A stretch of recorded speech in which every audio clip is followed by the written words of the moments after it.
This is Collin Creek Mall in Plano, Texas. At least it was. Once a bustling retail hub in the 1980s, it shifted to a cultural pillar of Plano in the early 2000s. Today, only a shell remains of what once was. I grew up here. My mom used to bring me to the food court on her lunch breaks, and I would sneak off to Earthbound to look at all the mystical, weird stuff that I definitely wasn't allowed to buy. I can't tell you how many seasons of back-to-school shopping I spent in Claire's and Justice, begging my mom to buy me the most trendy item of the year. I mean, my first job was at the Hot Topic in this mall. I have no shortage of memories tied to this once cultural behemoth of Plano, and I know I'm not alone. During my research for this video, I could not find a single image of this mall in its past or present state without at least one commenter underneath it reminiscing of a lifetime where they roamed its cozy halls. There was so much retrospective community support for this mall. So why did it die? Why did people stop showing up? Why did store after store leave until there were only 5 left by the time it closed? The real question is, who killed Collin Creek Mall? But more importantly, what are they doing with the body? In planning terms, its story is bigger than just abandoned storefronts. It's a case study of neighborhood change, disinvestment, revitalization, and the complicated line between growth and gentrification. In this video, I'm going to use what I've learned in this past semester of a neighborhood revitalization course to explore the mall's life cycle, how it rose, why it died, and what its redevelopment says about the future of neighborhoods like the ones surrounding it. When Collin Creek opened in 1981, it wasn't just another shopping center. It was a defining piece of the suburban landscape. In The Right to Suburbia, the authors describe how everyday suburban places, like schools, parks, and yes, malls, help create a sense of rightful belonging. These aren't just commercial spaces, they're emotional ones. They anchor identity. They help residents feel that the suburb is theirs. That's exactly what Collin Creek became for Plano. It gave the growing city a shared cultural center, somewhere to spend Saturday afternoons, somewhere to wander with friends, a place to grab a pretzel and feel like you were a part of something bigger than your neighborhood cul-de-sac. The mall's early success also reflected the broader regional trends that authors Mallach and Swanstrom highlight in their book, The Changing American Neighborhood. In the 1980s and 90s, suburban growth across North Texas was booming. Families, jobs, and investment were all spreading outward from Dallas, and Collin Creek sat right in the path of that expansion.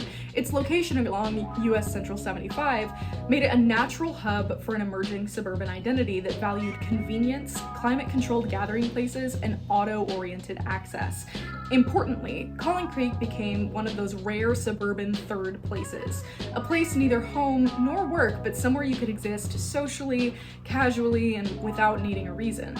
As A Right to Suburbia emphasizes, these spaces play an underestimated role in building community cohesion and everyday life. So, for a while, everything aligned. A growing suburb, a regional economy pushing northward, and a mall that felt like the beating heart of a young, optimistic Plano. That's why, even decades later, so many of us feel a deep emotional attachment to this mall. It wasn't just a mall, it was a suburban landmark woven into our sense of place. But suburbs age, and Collin Creek aged with them. Newer malls like Stonebriar opened up further north. E-commerce exploded. Anchors like Mervyn's shut down, and slowly the mall slipped into what Kennedy and Leonard would call a value gap. The land became more valuable for what it could be than what it currently was. There wasn't one dramatic moment of collapse. It was more like a slow quieting. Every year, 1 or 2 more stores disappeared. Walking through in the late 2010s felt like exploring a museum of 2007. Meanwhile, the neighborhoods around it were changing too. The mall sits in a weird spot. US 75 divides the area into 2 different suburban worlds. To the east, you've got downtown Plano, with an older, slightly denser neighborhood of Far East Plano. Then to the west of the mall, you have the Pittman Creek Estates and the old 70s and 80s subdivisions that have definitely aged, but haven't necessarily fallen apart. East Plano has long been labeled the rougher part of town, but that reputation doesn't really hold up when you start to look at the statistics. LexisNexis crime maps show only slightly higher incident rates concentrated around downtown Plano, and residents say most of the stigma comes from West Plano gossip, not actual danger. The Right to Suburbia talks about this, how suburban reputations often reflect ideas about belonging and status more than actual conditions. Ironically, the West Side neighborhoods might have more to worry about long term. Pittman Creek Estates is a classic middle neighborhood, in Mallach and Swanstrom sense. Not struggling, not wealthy, but in that middle zone where aging houses and school performance can nudge things in either direction. A good example is Sigler, like I said, the closest school to the mall. The Texas Tribune's data shows lower test scores and higher economic disadvantage than the district average. And as Sampson, Mornoff, and Gannon Rowley point out, school quality is basically shorthand for neighborhood stability and institutional strength. But here's the important part. Pittman Creek never spiraled.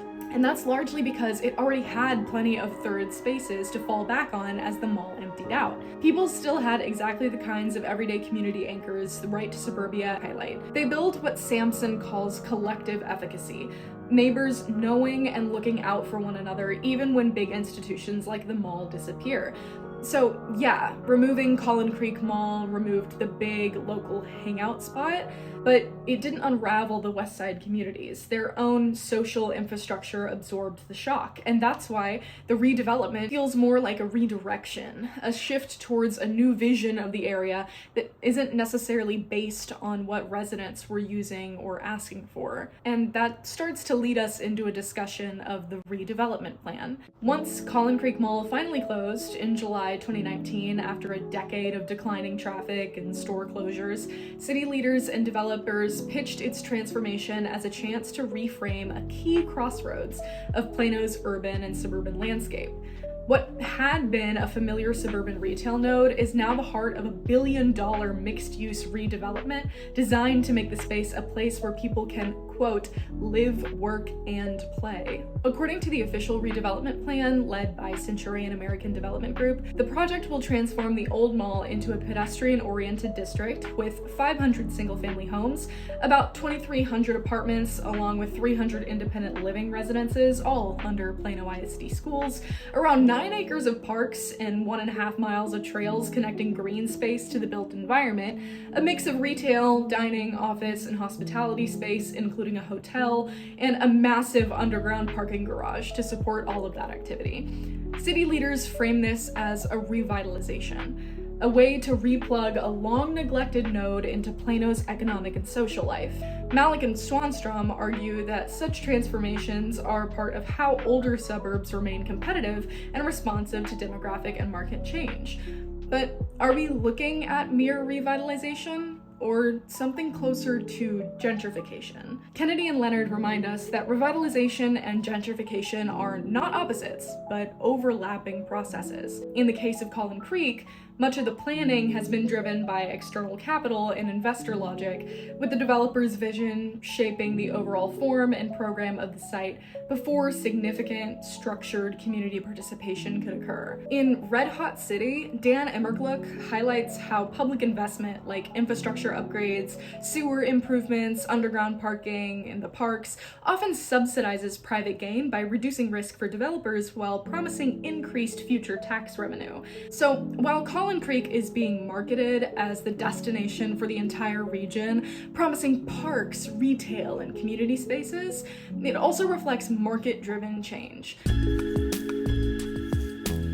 Looking at the Collin Creek redevelopment, it's easy to see the appeal. $1 billion investment, new housing, parks, trails, restaurants, basically the dream scenario for a dead mall, right? And to be clear, the mall needed a new life.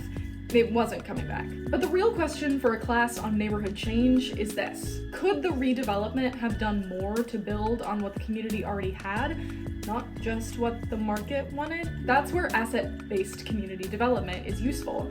Instead of treating the area like a blank slate, ABCD asks what strengths already exist. And honestly, Collin Creek had plenty. ABCD would have asked, how do we build on these strengths? Mallach and Swanstrom argue that older suburbs benefit from inclusion inclusive revitalization, the kind of practice that stabilizes middle neighborhoods without erasing and what makes them work. In practice, that could look like community benefit agreements, local hiring priorities, reserving affordable or flexible retail space for the smallest businesses in town with some mixed income housing rather than all market rate units. None of this is anti-development. It's development that fits the community. Kennedy and Leonard remind us that revitalization and gentrification blur together when protections aren't in place.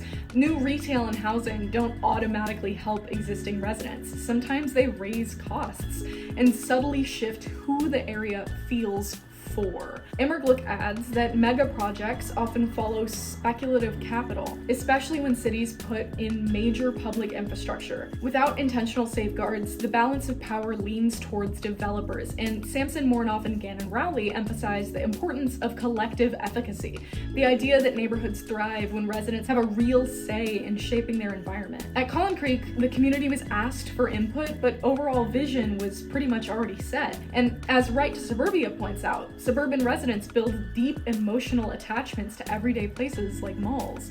If redevelopment doesn't honor that, it risks deconnecting people from their own sense of place. So, what could have been different? We couldn't have stopped redevelopment, and we couldn't have just left them all alone. At the end of the day, we just need to make sure that the new Collin Creek feels more like an evolution and less like a total reset. So, what can we actually take away from the Collin Creek story? It's a story we know. A mall opens, thrives, fades, and then gets a shiny new makeover as a mixed-use development. But if you look closer, it's really about how suburban places change and the tensions that come with that. Things like community identity, neighborhood stability, and who these developments are actually designed for. I'm not saying that the mall should have stayed the same forever. Malls everywhere are evolving, and Plano is no exception to that. But Collin Creek is an example of why it's important to ask, who gets to guide this change? And who is it actually happening for? Because in the end, this isn't just a story about a dead mall or $1 billion redevelopment. It's about what happens when everyday suburban spaces meet the forces of market-driven change. It's about realizing that revitalization doesn't automatically equal inclusion. That's the lesson Collin Creek leads us with, and one we can carry forward as we think about the future of suburbs, not just in Plano, but everywhere. And if you're wondering who killed Collin Creek Mall, maybe the answer isn't a single person. The mall's decline and transformation were a mix of market forces, shifting demographics, and public and private decisions. So, in a way, the body was already buried before the first shovel of redevelopment hit the ground.